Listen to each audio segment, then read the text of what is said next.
I think this is one of the most remarkable aspects of a near-death experience, and it's one that's not really given the amount of attention that it should. Obviously, many people know about the light, they know about the out-of-body experience, but the thing that really is, I think, important about the near-death experience, and in regard to the life review phenomenon, is it isn't just a life review. It's a reliving of your life. And when people describe this, it's not always done in this way, but when people describe the full experience, it's every single act that you have done, every single thought that you have thought, every single word that you have spoken. Suddenly, all of this is back with you. You are running through it again, and as you say, you see and you experience the effects of these acts, these thoughts, and these words of other people. The way we know things there, you don't see with the eyes, you don't hear with the ears, you become others to feel the emotional power of existence. In fact, often if you get into the near-death experience literature, you read a lot about the tens of thousands of life reviews that people describe. You know that old saying, your life flashes before your eyes? Well, it's very true, and that's what near-death experiencers tell you, is that you go through every bit of your life, all the crucial parts that are there to teach you about the lessons of good and bad, that are still residual lessons for you to learn, to help you and your higher soul, and your soulmates, your soul group. And the judgment is not by any higher power, it's by our higher soul. That's what's doing the judging in that realm.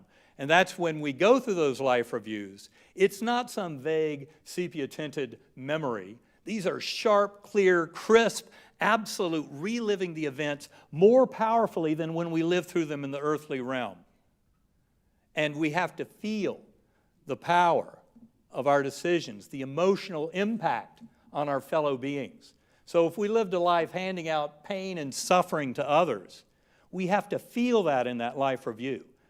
But we have to feel it far more sharply than they felt it here in the material realm, which is a pale, dim reflection of that far more real and crisp world of that gateway realm, of the realm between lives, where we reunite with our higher souls, and where we reunite with our soulmates. And in the glaring, beautiful, all-loving light of that infinitely powerful God, that is the setting in which we relive those events. God doesn't judge us, we judge ourselves. So we go, and the judgment is the life review. And I'm sure you're familiar with the life review, right? And what do we hear about the life review? Mm-hmm. So one of the things we hear about the life review is I'm overwhelmingly compassionate. So I have this heightened sense of empathy. So, and for those that have never heard the life review, this is a process. So when you get to your life review, don't close your eyes, because if you do, you're not facing it and you'll probably go to hell. It's not so much the physical process of closing my eyes. It's just just get through it. You've got to get through it. Right? It's going to be tough. It might be tough, but you will be surrounded by the most loving beings who don't want this for you. They want you to stay, and they'll beg you to stay. Right. You know, like I said before, we're the heavyweights of heaven down here on earth. You know, we're going through this, and so just get through it. Just accept. Yeah, I messed up. Like I look back at things in my life now, and I cringe at some of the things I did in my life. I'm like, oh, idiot, what did I do? And that's okay. You know, I messed up. I made mistakes. I've learned from it. I'm moving on. Same when it comes to your life review. Just accept you messed up, acknowledge that you've done it, let yourself feel the empathy. You're going to feel shame, you're going to feel humiliation, you're going to feel terrible for some of the things you did. That's okay. Just move on from it. And you know, let's just learn what we can from it. Well, what do you think about confessionals in the Catholic religion? Those are almost kind of like many life reviews, you know?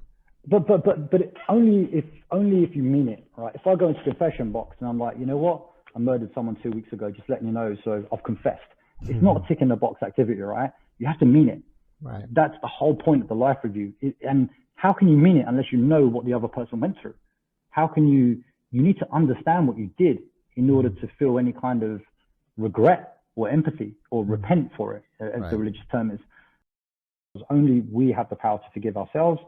God, as hard as it's to accept, there's nothing, as I said, there's nothing that we can do that would make God love us less. And that sounds hard because people have done some pretty bad things throughout history.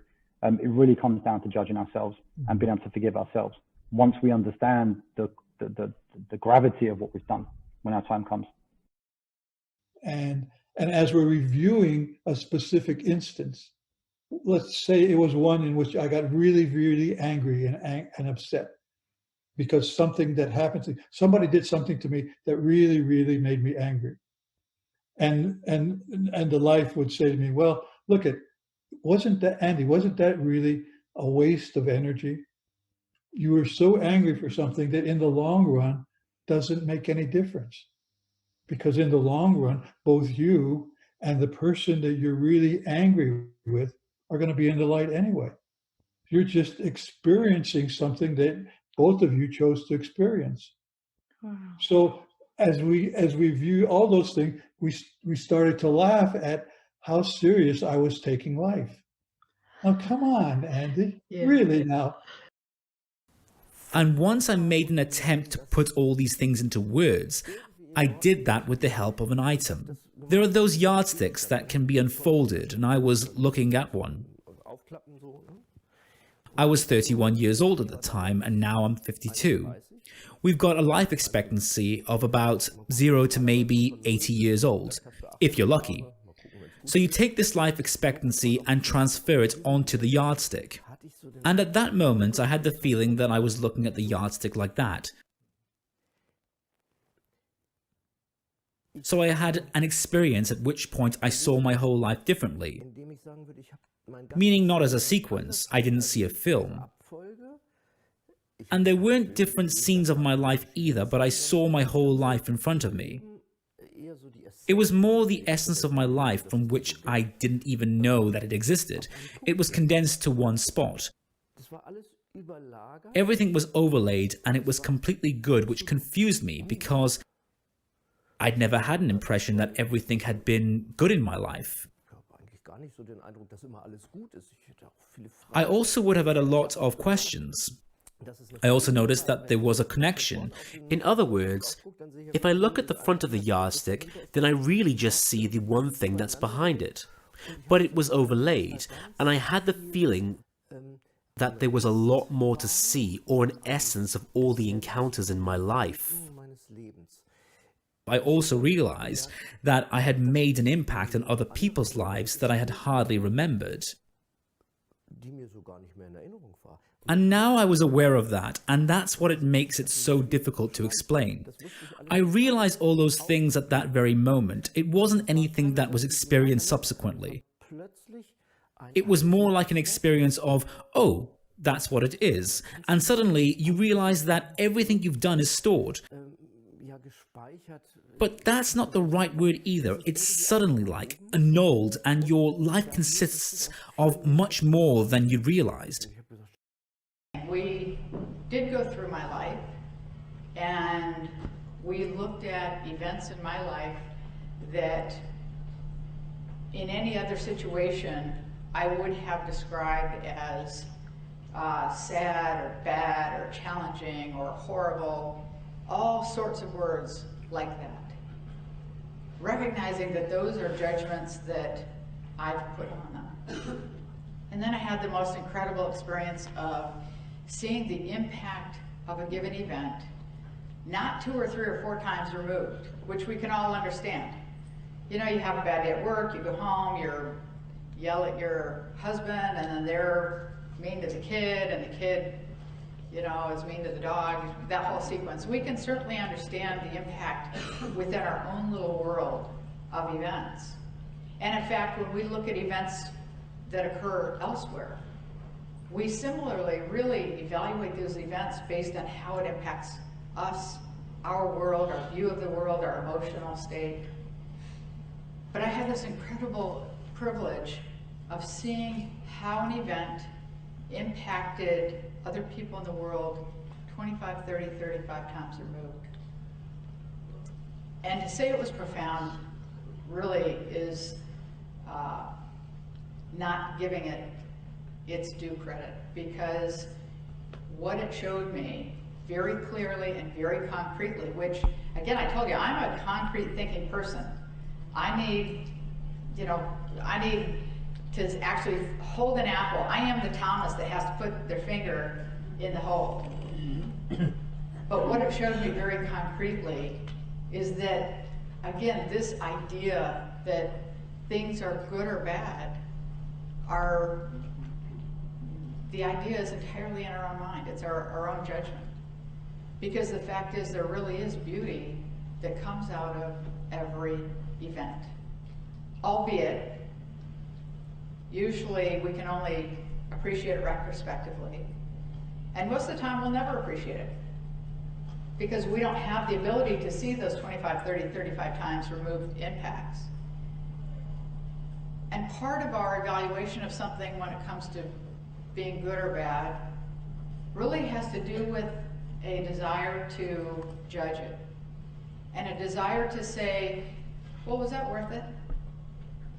Because we want to decide whether something that has hurt us or made us sad or someone we love has gone on. We want to be able to say, well, I don't think that was worth it.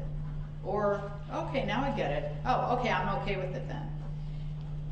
But having the ability to see events in my own life and see their impact totally changed the way I experience every event.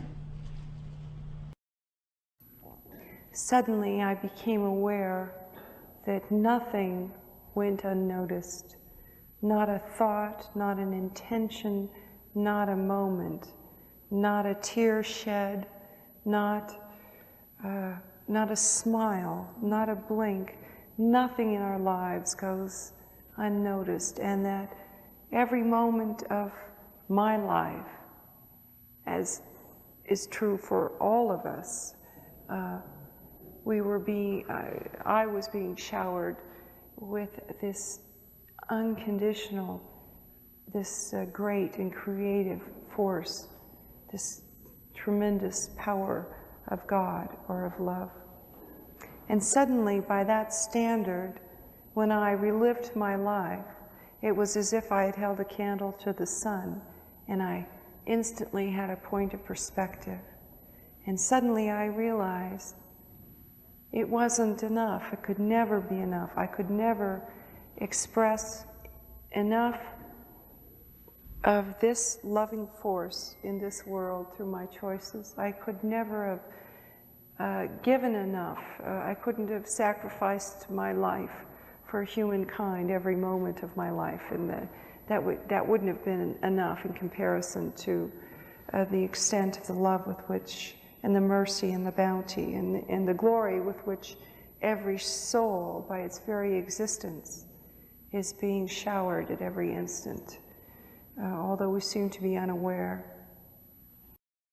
I saw my whole life. You know, I saw the divorce, I saw the insecurities it had created. I was unaware of it until this moment. Wow, look what I was putting bandages on. You know, the broken-hearted little boy, all that overachieving, you know, make the team, get the grade, get the girl, get the job, all of that was a big bandage to cover up that insecurity I felt from the little time that Mom and Dad split up. I saw my brothers, I saw how they had supported me, I saw my friends, I saw the things that I thought were mistakes. And I realized there's absolutely no mistakes. It was all in perfect order. I saw the things that I had done wrong, so to speak, and I knew they were wrong, and I did them anyway. And yet in these beautiful arms, all I felt was, look how much we love you. Look how much we support you. Look how much we honor your life, your choices, your decisions, your learning. We love you.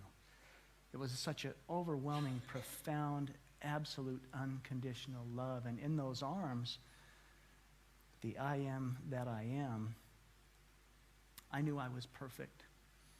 And that took me years to say too, but I felt this absolute perfection about my life, about me. And when I say that, I mean all of us.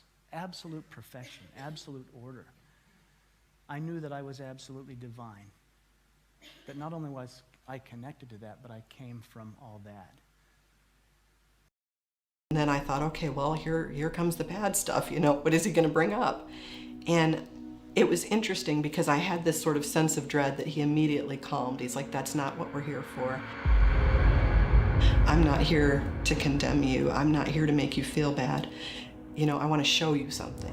Here I am, and there was this one person that I had a lot of animosity for that I worked with, you know, and she just, to be honest, she just wasn't a very good nurse, you know. She was kind of mean to her patients, but I had harbored all these really negative thoughts about this person, that she was lazy and she was a bad nurse, and, you know, I just had a lot of ire for her for some reason.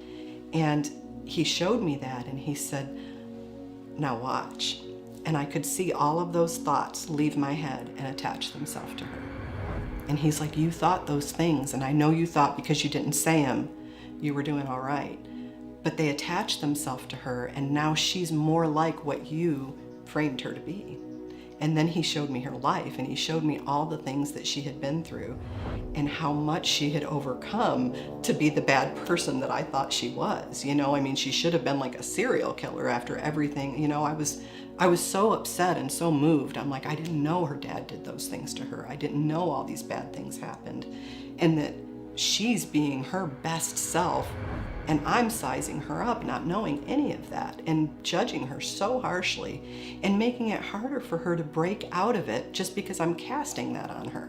And I had no idea that our thoughts had this kind of power. And it was, what kind of loving God gives you that kind of gift, you know, and says to you, you can change the world. You can change people who are acting out negatively by thinking good things on them. The Christ asked me, he said, what did you learn from seeing all of these faces? And I said to him that love was the best choice. And he said, you're right. And I saw how I had to be careful how I treated people. So during that life review, we reflect on what we've done with our lives, but importantly, and perhaps most importantly, is how we've impacted others. How have we made other people feel? And it's not things like, or at least I don't believe it is. You know, it's not things like, did you do 20 Hail Marys? Did you have a certain relationship with God? That's very prescribed. It's a lot simpler than that. It's how did you treat other people? That's all that's expected from us, is how we treat other people.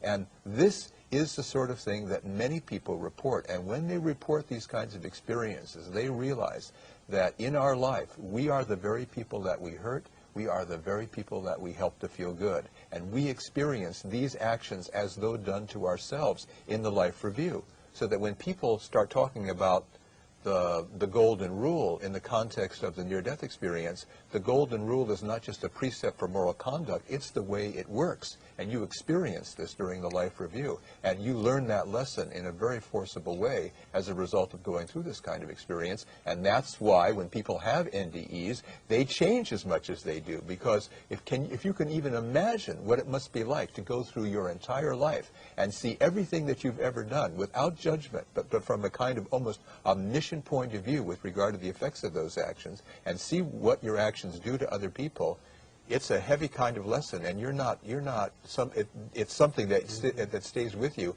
and it informs your conduct for the time after your near-death experience. One thing that is fascinating is that all of the patients who go through this tell us that there is one thing that comes up to them as the most important feature in their life in these reviews. They say that it doesn't have anything to do with earthly success. No one asks them about their financial well-being or how much power they've had or any of these other things that our society suggests that we should be paying so much attention to. Every single person has told me that what they were faced with there was the question of how they had learned to love and whether they had put this love into practice in their lives. What was important were the choices that I made. And what was more important than just the choices that I made were my motivations and my intents and really the state of my heart in doing any single action. And I realized in this, because I experienced sort of in a holographic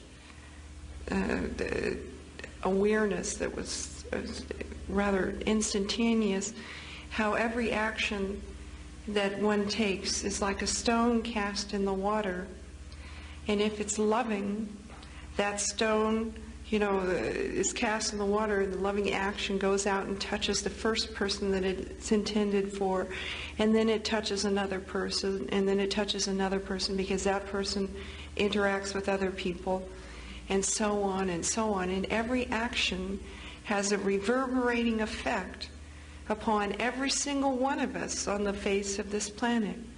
So if I had committed a loving action, it was like love upon light.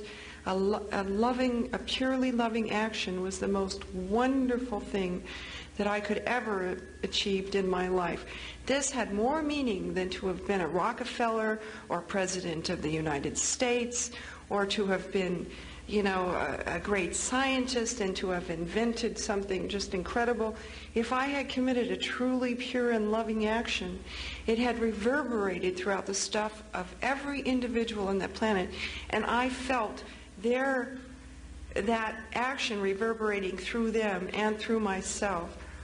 And I felt it in a way that is beyond what we can even feel ourselves on this plane of existence. The next thing the Christ showed me was a pool of water. I'm sorry, more of a pond. And it was outside, and there were trees around it, and a single drop of water, like a raindrop, fell. And I could see the ripple effect of when the drop of water fell into the pond. And he said, "Don't you see, your actions are just like the ripple effect in that pond. Everything you do not only affects those people, but it affects those that ripple on and further out and further out and further out. Touches people's lives that I had no idea, but it does. It has the ripple effect." And I watched, and I looked in the palm of his hand, and in the palm of his hand appeared a rock, a single, large, huge boulder, if you will, rock. And God and I watched together, and I watched him let loose the rock. And the rock was falling, and it was falling for such a long time. It seemed like just forever. And we're watching this rock fall together, and I hear him say, "I am the rock. I am the light." And when he said, "I am the light," the rock was glowing. It was the most incredible, powerful light. It was so brilliant, in fact, almost blinding, but yet I was able to keep watching it. And as the rock came right in front of us, and it's still falling, in front of me appeared the largest body of water, larger than the largest ocean, if you can imagine. I couldn't even see the borders outstretched all around me. And we watched this rock fall, and it fell into the ocean, and it made one single ripple, just one. And we watched that single ripple grow together, and that single ripple, it grew and it grew and it grew until you couldn't even see the borders of that ripple anymore. And God said to me, "You are the rock. You are the light. You are the ripple that affects mankind." And I knew in that very moment, with the 2 life reviews, what that meant. And it wasn't about just me, Erica. It was about each and every one of us being that very rock when we're here on this journey, this earthly journey as humans, that we affect each and every person, even if we never meet them, just like that rock did in that water and the rippling effect. And I understood what that meant. There was no person, there was no bearded old guy or anything like that. It was just this bright. And he says, "I am." And I was just amazed. I'm like, oh my gosh, I'm in the presence of God.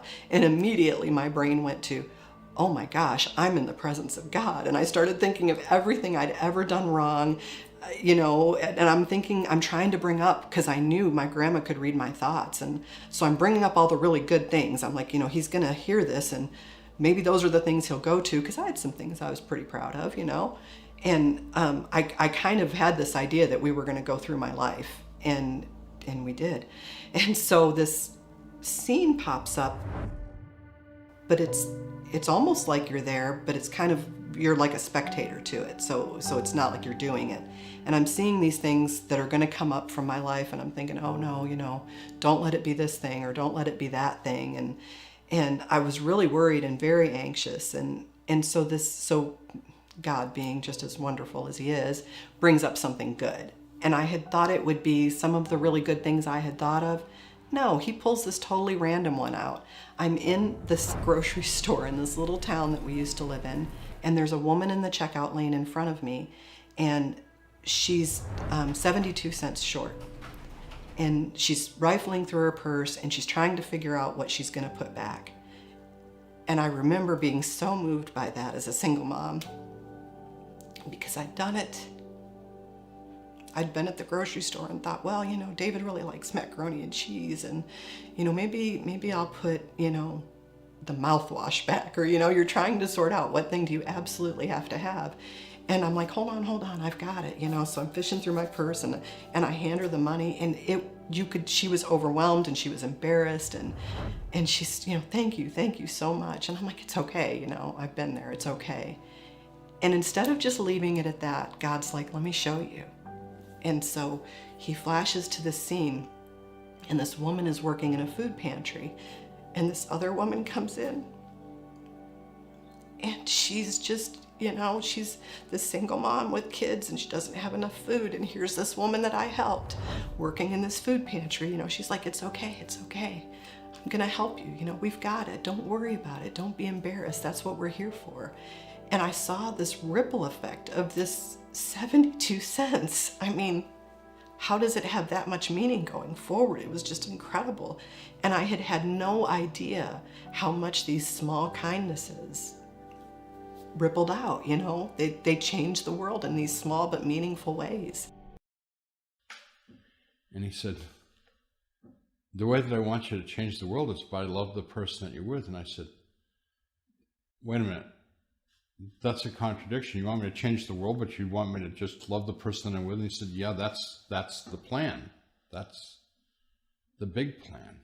And I said, I don't see how loving the person that I'm with is going to change the world. And he said, if you love the person that you're with, then they will go out and love the person that they're with, and they'll go out and love the person that they're with. And he said, it'll be like a chain reaction, and love will conquer the world, and everybody will love one another.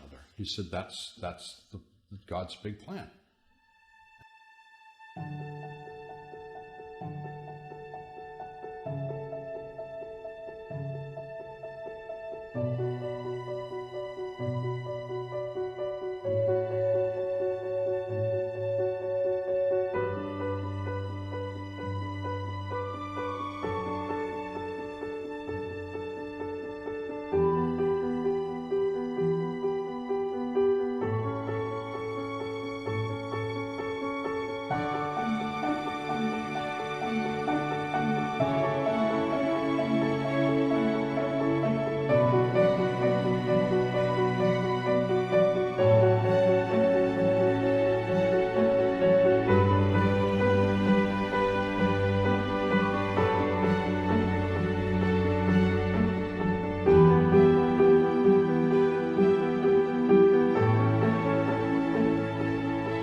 Okay, well, what are we going to do now?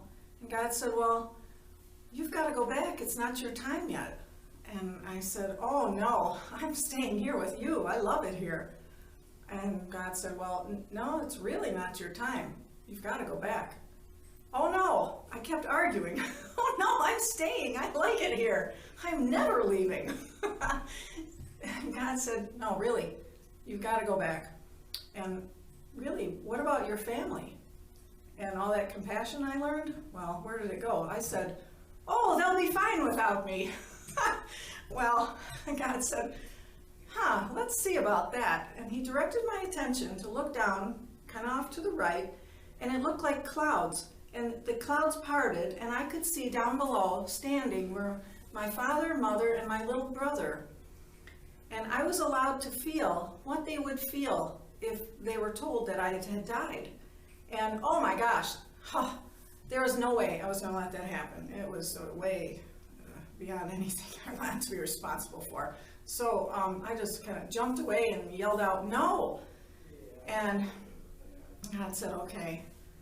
And I said, "Well, what will I do?" He said, "You will help me by showing love to people." And I kind of wish I would have asked for a manual or some kind of examples, because that I really, I was confounded by that for quite a number of years, trying to figure out how in the world was I going to show love to people? Do I go around hugging everybody I meet? Do I go out and get a big fancy degree from college and write some books and have who knows what? I don't know. I thought it had to be something big. Well, what I discovered was it doesn't have to be big at all. It's in all the everyday interactions with people, just to show kindness and love. Be a good listener, that sort of thing. It's really quite easy, and it makes you feel good too. So, with my funny personality, I guess, I did have a request from God, and I said, "Okay, but before I leave, could you do me a favor?" And God said, "Sure."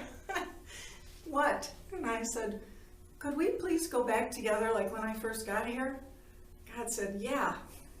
And so we merged back together in this big ball of loving light energy. And oh my gosh, just the incredible, unlimited, unconditional love feeling. And until I was filled up again, couldn't add any more. And then I was zapped back into my body. I was turning somersaults underwater. And I'm thinking, oh no, not this again. Oh.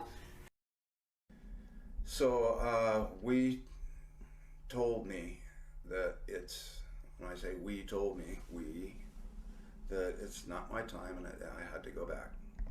And I threw a spiritual temper tantrum, and I said, I'm not going back.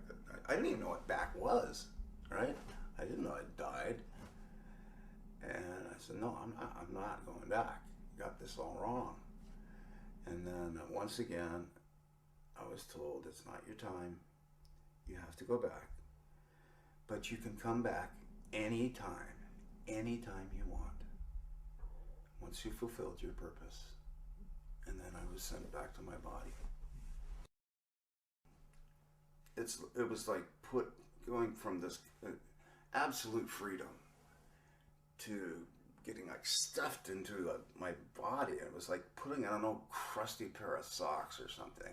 Mm-hmm. And I was in terrible pain. And so it was very, very uncomfortable. He said to me, "You cannot stay, it's not your time."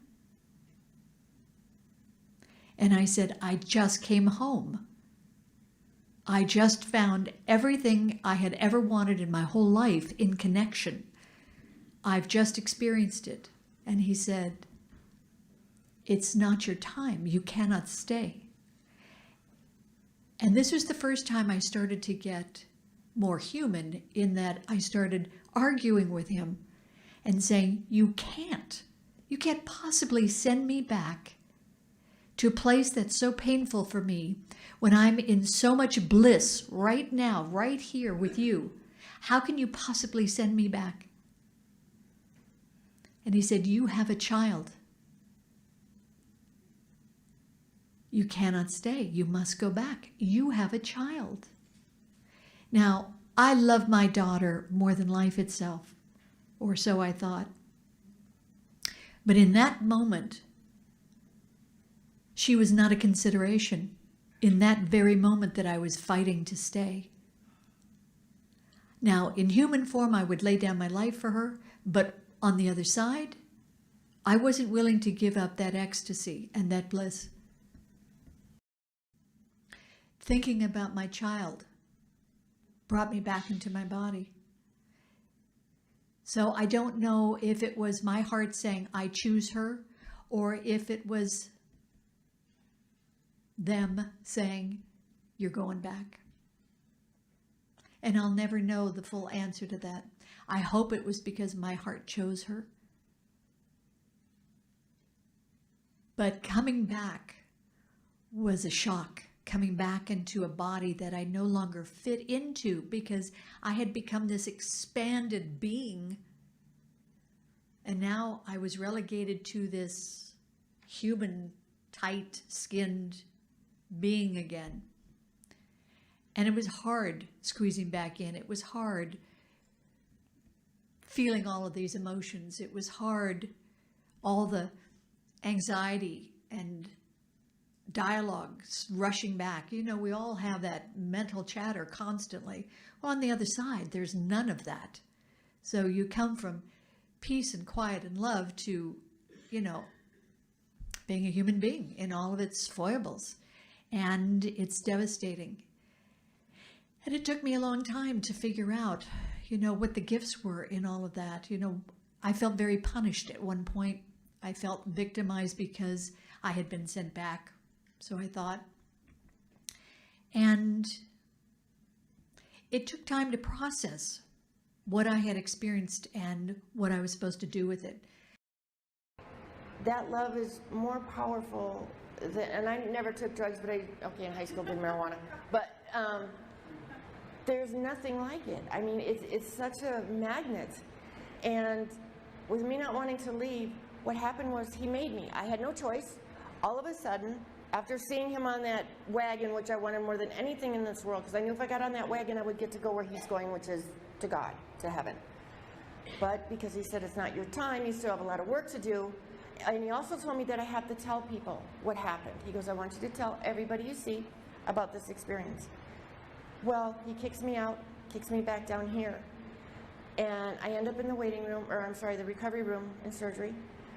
And the pain was horrible.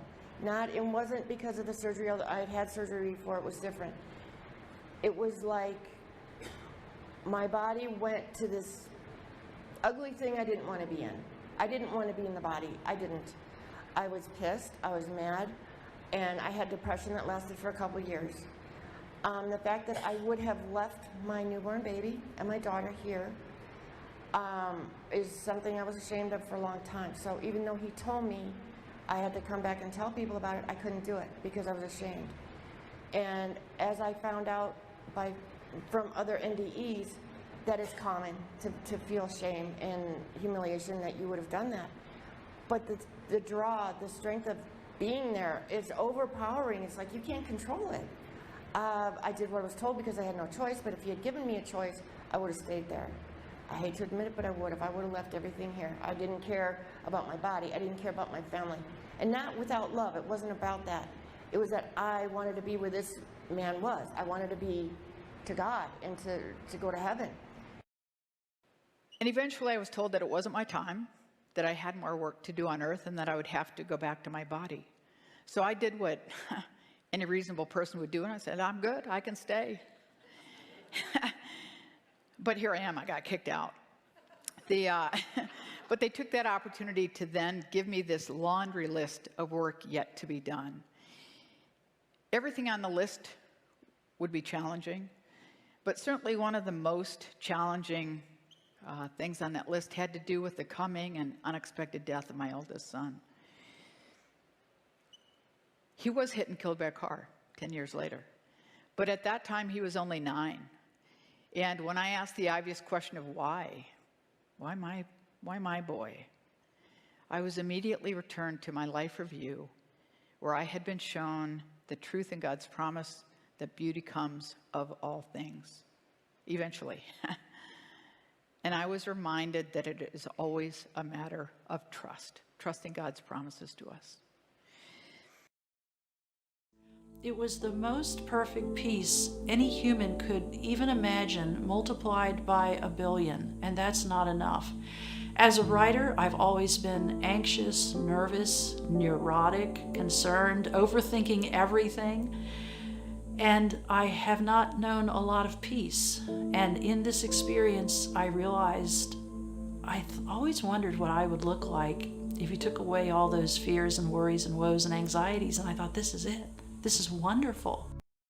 I was in a beautiful white, bright white room, And I was now walking or perambulating. And I remember that word perambulating came to thought because I didn't pay attention to see if I had a body, but I knew I was on two legs, and I knew I had a head, and I knew I had a pair of arms. And in this white room, I was surrounded by this beautiful white, tiny, tiny droplets. It was like a fog, but it wasn't a fog. It wasn't warm, it wasn't cold, it wasn't damp, it wasn't dry. It was perfect. And this white room didn't have lights. The lights came from within the walls and the floor and the ceiling, but it was the most intense, perfect white light. It was luminescent, iridescent, white, white, white. And I was on my feet, and as I walked, this white mist swirled all around me.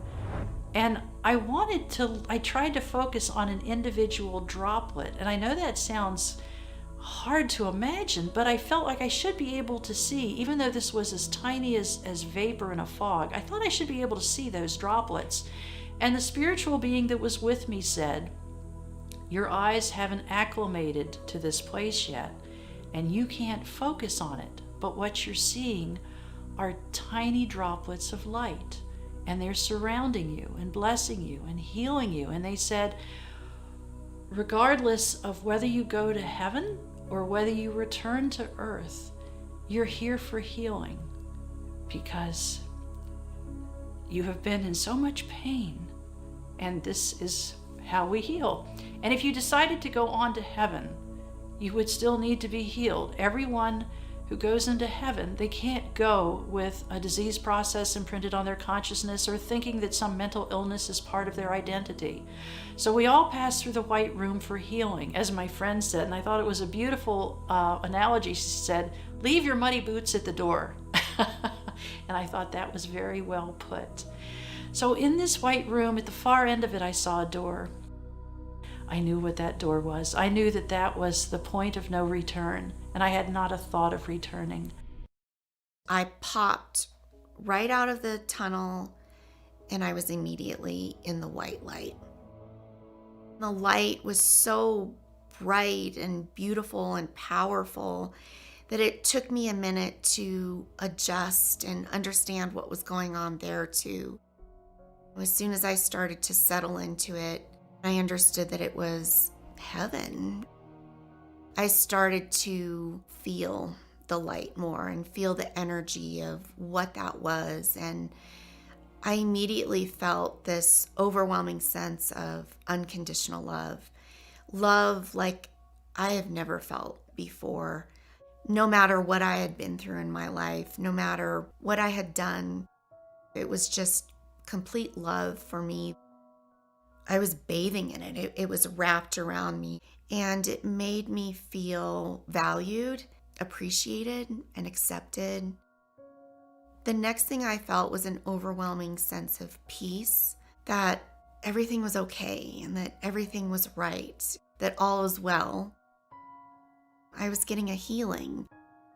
I started to notice all the areas in my soul or in my energetic space where there were wounds or there were holes, and all of those areas were starting to get filled in, and they were getting filled in with love. I was being replenished, and it was the best feeling. It just made me feel like this is who I am. This is who I'm supposed to be. This is what my soul is all about. And the coin of that realm is love. That unconditional love that goes far beyond the phrase, far beyond those words.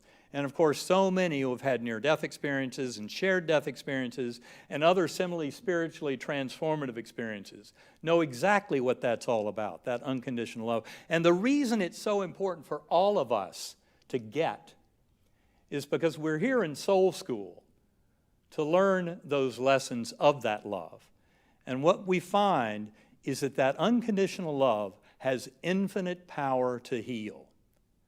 And I came from my journey to see that the hardships and difficulties in this life, and I promise you as a neurosurgeon, as a doctor, that very much includes illness and injury. They are gifts. They are opportunity for growth of our souls. We are all here as members of soul groups to do this growing. And when I talk about soulmates, I'm not just talking about that love of your life. I also came to see that often those who I had seen before my coma as my nemesis, as someone who was in my way, preventing me from getting something I wanted in this life, often is a very near and dear soulmate. And I came to see the power of that love, that unconditional love, to heal. It heals the individual, it heals the soul group, it heals all of humanity, it heals life all around this world, and it heals consciousness throughout this universe. I was advancing toward the door, and as I did, this fog was dancing around me. I can't describe it better than that. It was swirling around me. It's like every tiny droplet had life, had the whole of life, and it was all moving all around me, and it was an incredible experience. And what's interesting, in all my reading about NDEs, I'd never read about a white room. I had had a different NDE from what I'd read about my whole life, and I thought this is pretty interesting. But I made it to the door, and I was thrilled. I was going to go through that door, and I didn't have any thought of going back. Some people have said to me, didn't you want to go back to Earth? And I said, no, not at all. Nothing in me wanted to go back to Earth. And as I got close to that door, I paused and I said, is this the divine will for my life? That a simple medical procedure kills me? Is this what God wants? That was my thought. And I got to, is this the divine? And the answer came immediately. I never even got out the rest of the words. The answer was, no, it's not. But whatever you decide, whether you decide to go on or return to Earth, whatever you decide, you go with all of God's blessings and mercy and grace and love and care. There are no wrong decisions. And that meant so much to me, because that was my third prayer, that I could no longer tolerate these difficult decisions I'd been forced to make after my husband's suicide. And to know that my prayers of petition were heard on such an intimate level, that God was saying there is not a wrong decision here. And it wasn't even saying a bad decision, but a wrong decision. So I thought, I'll take that deal. And I was very grateful that I knew that I was going home, that I had done my time. I honestly felt more like somebody who'd been granted early release for good behavior. And I mean that sincerely. It has not been an easy life. So I raised my right hand up to push through this door. I really thought that door should be open. I was a little annoyed that it was shut. And I was pretty interested by the fact that as I did this, I was raising my right hand. Right-handed on earth, right-handed in heaven, apparently. And as I did that, I had a vision of that nurse who had held my hand and promised me she wasn't going to let me die.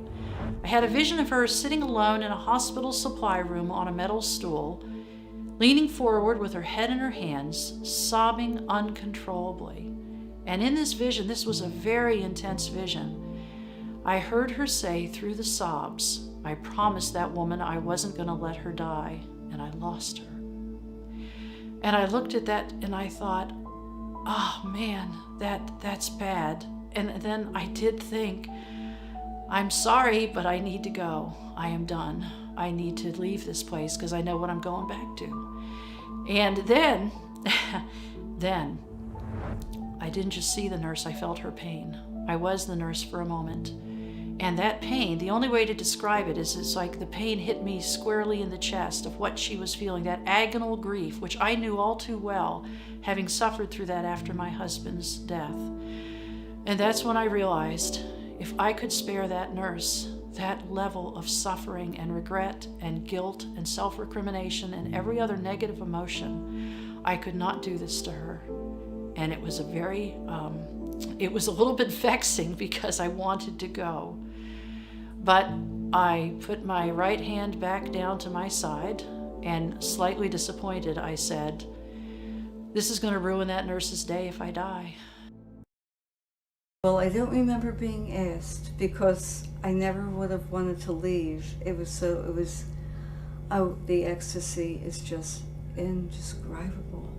the feelings you have there are so much more intense than what we can experience in these bodies. It's like here we're like a little candle, and there we're like a star. It's like 1,000 times more intense. I mentioned that my husband loved poetry, and there was one poem by Emily Dickinson that he had memorized and that he loved, and I don't know the whole poem, but it was, lightly step the yellow star loosely to its lofty place, loose the moon her lustral hat from her silver face. Something about astral hall. And the last line is, Father, I observe to heaven, you are punctual. And as a school teacher, I thought punctual is like you're being on time, you know, you arrive on time. So this night I was grieving about, was it really his time? And the lights were out, and I walked on the end of the bed, and I knocked a box that was at the foot, because there was a lot of moving going on. We had to move downstairs, a lot of things in boxes, and something fell out of that box, and I went to turn on the light, and there at my feet is this poem in his handwriting. And that was the only thing that fell out of the box, straight facing me on the floor. And then I got the last sentence, Father, I observe to heaven, you are punctual. And so it meant to me it was his time. And I was feeling so grateful, I went to bed, and I lay there in bed, and then stars everywhere. All over the walls, all over the ceiling, everywhere there's star. I'm seeing his astral hall. I lay there for 2 hours observing that, wondering, is this some effect of the eye? You know, my critical mind is going, well, okay, if I put my hand up, do I see stars on my hand? Or does it block out what's behind it? It blocked it out. If I move my eyes, does it move with me? No, it stayed put. All the stars stayed put. And there were comets and planets and novas, and it was incredible.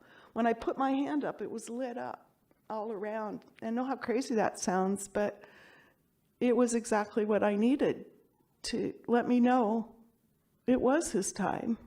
Yeah, I still grieve, but... And so there were other things that related to stars and eclipses and the heavens and music and all of that, but hard to feel depressed when I know he's with me. I grieve, but I know he's with me, and I know there's an afterlife, so. In fact, what was communicated, not necessarily with words, but just with this flowing energy, was that I had a choice. I could spend my life feeling as if God had ripped them away from me, or that I crashed the car and it was my fault. I could beat myself up the rest of my life. Or in that perfect, profound moment, I was told, you have a choice. You can give your son to me, and you get to exercise your will. You can even give your wife if you would like. But then you're exercising your freedom, your will, in order to give them to me so that you never feel like they have to be taken away. And in that beautiful, profound peace, I was actually able to kiss my little boy, and I gave him back. And then I woke up in the hospital bed. And pieces of the light go down into planet Earth to experience what can't be experienced in the light, because in the light, there is no time, there is no separation, there is no hierarchy. We are all pieces of the same unconditional loving light. So in order to experience evil or happiness, pieces of the light create a planet like Earth, where we go down here. And now as I'm talking to you, I can feel pleasure because I'm enjoying telling you my story. In the light, there is no ability to experience fear, love, evil, goodness, short, tall, fat, skinny, cold, hot, because everything is a fantastic euphoric existence. If there's any message that I can give, it's not about meditating and leaving your body and taking your light being out of this earth. Indeed not. It is about bringing the light into this earth. Stay here. Be an anchor. Let the light come in through you into this world.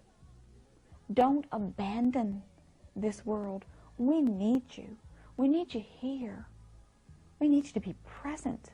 And we need you to be open with an open heart. Without the light and the darkness, the contrast that's inherent in the physical world. If you think about it, if you walk into a room that's flooded with a light, and it's also, you know that there's treasures in that room, just very wonderful things that are awaiting you. If you walk into that room and you're completely flooded with light, you won't be able to perceive anything. Your senses will be overwhelmed. Likewise, if you were to walk into that room and there to be absolute darkness, you couldn't perceive, you wouldn't be aware of the treasures that were there.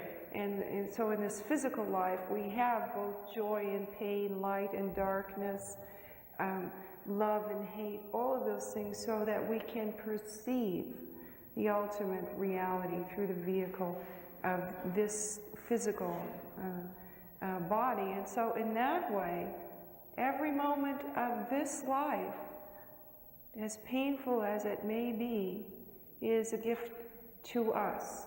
And even, I have a very dear Baha'i friend who has a daughter who was born severely brain damaged. And this woman and her husband and her family have incorporated this child very much into their lives, and she is unable really to do anything for herself. But it has become such a glorious thing to watch this family, to watch their dedication and their respect for the human spirit that's in that useless body, that it really has greatly inspired everyone that they come into contact with. And there are no accidents. Everything happens for a purpose, and that's part of our life's plan, even though we can't understand the purposes usually while we're going through it.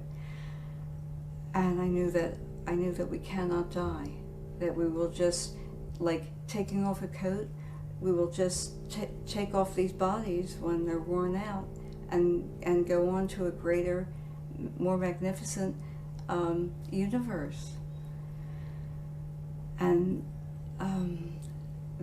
I had to really think about everything I believed about, all the metaphysical beliefs I had at that time, and everything the culture had taught me, what I learned at school and what I learned in my family, and I just threw it all out, because the touchstone for me has always been what happened in the NDE. It was more real than my sitting here 39 years later and telling the story. That really happened. This is like a dream, but that was real. I eventually fell in love again, which was crazy. I mean, it was. I had guilt about that. I think I have a guilt complex. I mean, I had this incredible woman come into my life, Tanya. She's my wife now, and I wasn't dating. I was still bereaved. I was still heartbroken, but I began to have feelings for her, and I felt awful. I would go to the graveyard and I would lay on my wife's grave, and I was sobbing, saying, well, I was angry. At one point, I'm like, how could you leave me like this? You know, I don't even walk right, and I'm trying to raise our son, and you're in that beautiful place, and how dare you leave me? I mean, I was angry. And it was interesting, because as I was pouring out my heart and letting her have it with my words, I felt her. Now, I don't see, but I felt her. I felt as if she came and put her hands on my shoulders behind me. And then she communicated so clearly. she was like, don't berate me for leaving. And she said to me, she said, I loved you enough to leave. And I thought, wow, but that can't be right. That can't, that doesn't make sense. And she communicated. She said, you would not be learning what you're learning. Life would be so different. I would have loved nothing more than to grow old with you and be with you, but that was not the plan. And she laid out like this was a big plan. We made this deal that you were going to come, you were going to have this experience, and that I was going to love you enough to go so that you would have those feelings and have your soul expand in such a way. And none of this really made sense. And so I don't fight fair. And I said, yeah, but I'm having feelings for another woman, And she laughed at me. She said, of course you are. Of course you are. I want you to be happy. I want you to have love. I want you to be with someone. I am not jealous. I'm not upset. I'm not hurt. In fact, she communicated, I sent her your way. You can do whatever you want. You have the choice. I was out of my body, looking down at my body, and it was covered with blood laying in the snow. And Jesus was saying to me, because Jesus is the one who came to me the first time. Jesus said to me, it's time for me to leave. And I said, no, I can't leave. I have too much to do. I came here to do I have a mission still to do. And he says, but you're wasting it. Because I was actively drinking and drugging so much, I was just wasting the time. And I said, I'll change, I promise. Then he showed me a vision of what happened. He showed me knocking on the door, trying to get back into this house because I was cold, and the man shooting through the door and killing me. And my body was laying in the snow. Then I reawoke. Then he showed me some other visions about the future plans of the world if things don't change. Now this happened in 1982, 83. And then I woke up, and I'm still freezing. It's still really bitter cold. So I went to the door and I knocked on the door, but I remembered what I saw. And I stepped to the side of the door instead of standing in front of the door, and I knocked, and he shot through the door. And that was showing me that anything is possible in the universe. So I was showing this because I agreed to do my journey. I agreed back to finish what I came to do, because I believe I signed up for this before I was born. And I met people I meet in my life, they come right on time because this is what I signed up for. And I'm supposed to be here because I signed up for this. This whole thing. God leads us places where we may not want to go or don't think that we can go. I mean, rarely is it within our comfort zone. God doesn't usually say, hey, you know what? You're doing great. You're so happy in what you're doing. Keep doing it. Because none of us grow or change or learn anything when we're in the status quo. We learn, we grow, we change, we develop when we're stressed in whatever way. We're given all sorts of challenges. And so the second day my life changed was when I got it. I said, okay, yes, I will listen and I will say yes. So I got up, and over the course of about a week, I wrote the manuscript for this book. And the day I finished it, the day I hit the save button, and I thought, oh, it's done. I mean, this was 10 years of feeling guilty that, oh my gosh, I have to do this, and I don't want to do it, and oh my gosh, the elation, the lightness of being when I finished it was indescribable.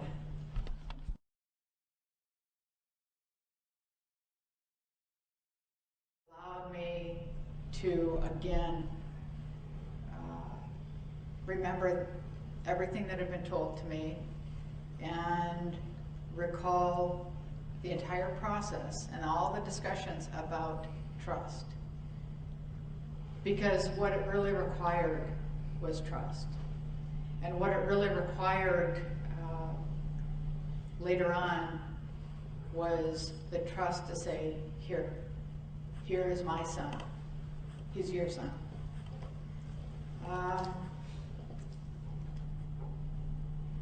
And I will tell you that it is that transformation that that motivates me to talk to people.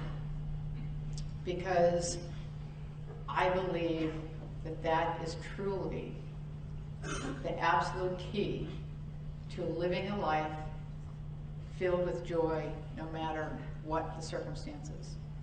You know, happiness is like love. It's an emotion.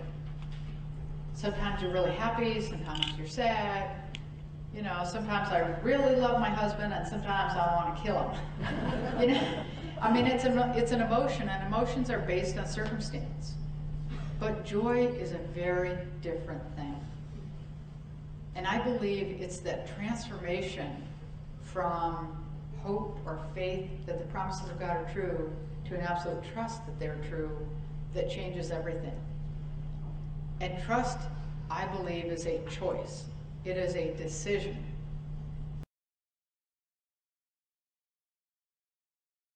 The best that I understand, a pre-birth plan are plans that we make before we come into the physical. We usually make them with people in our soul group. Those are people that maybe perhaps we've had other lifetimes with.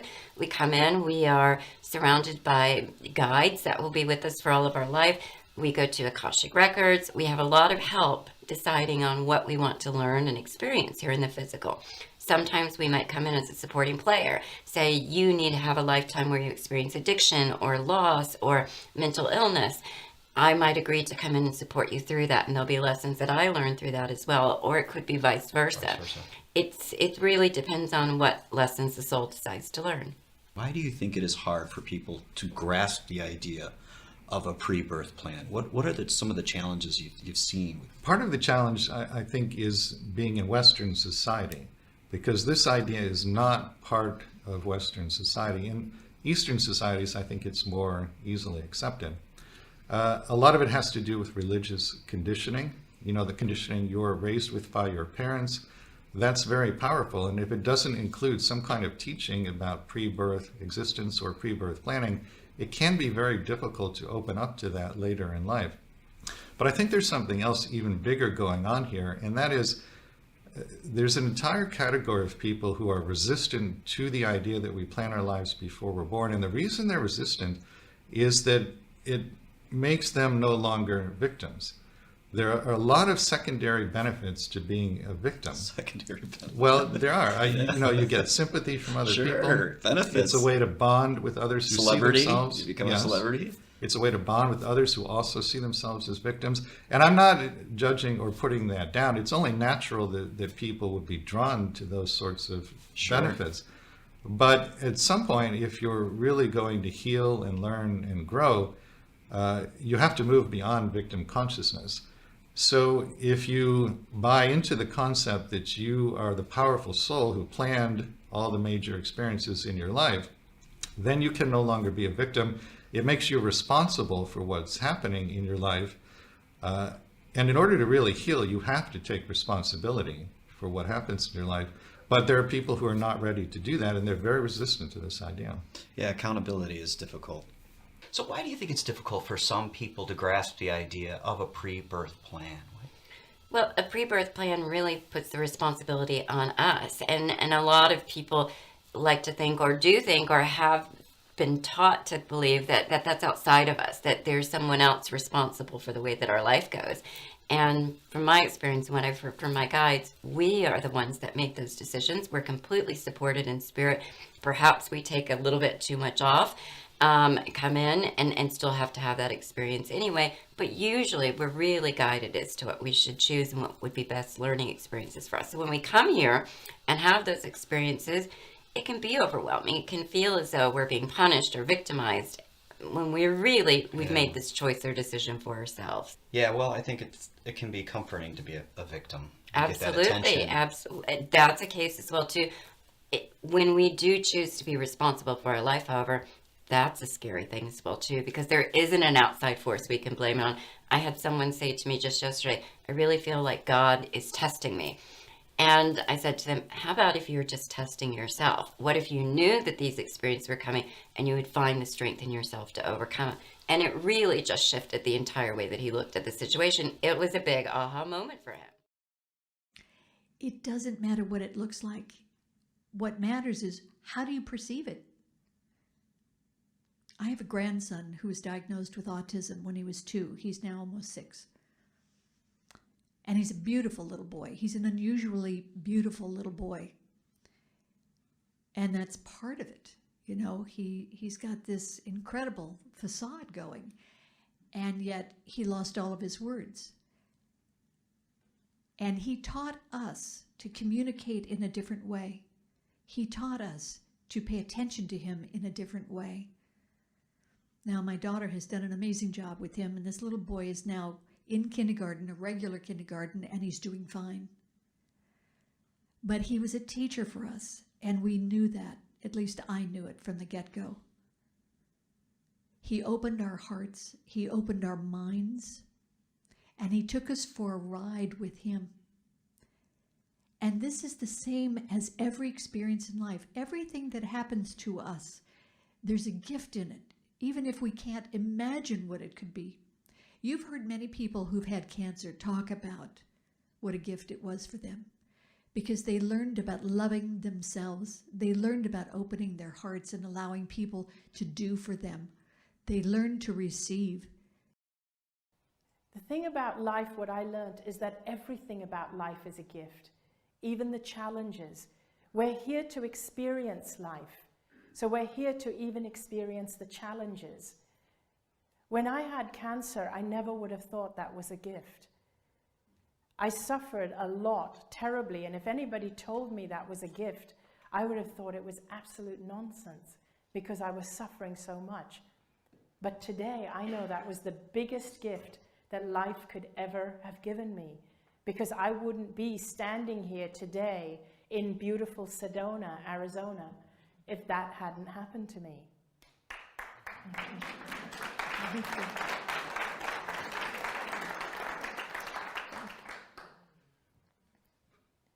Everything in life is a gift in the end. And if it doesn't feel like a gift right now, it means you haven't reached the end yet.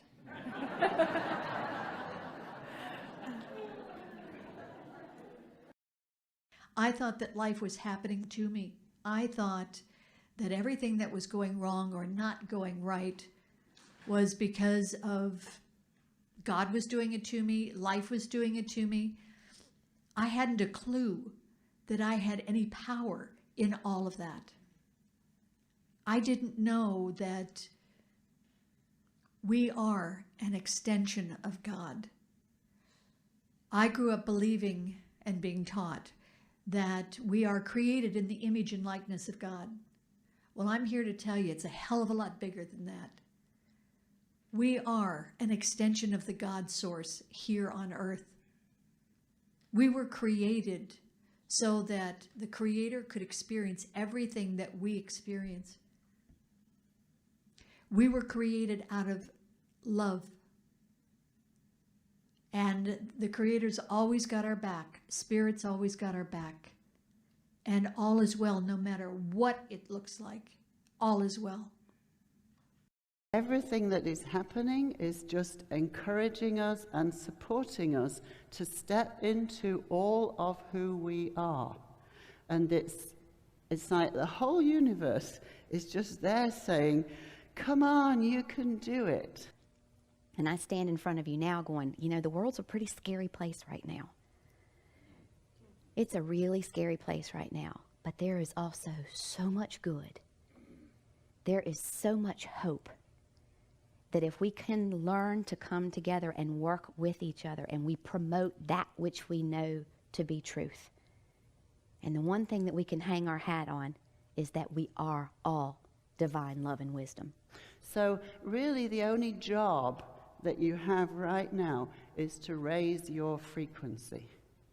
Because when enough people have stepped into the connection to their own divine essence, it's like a net over the earth. As each person steps into the truth of who they are, then they become a light on the net. And when there are enough lights, the whole earth will shift.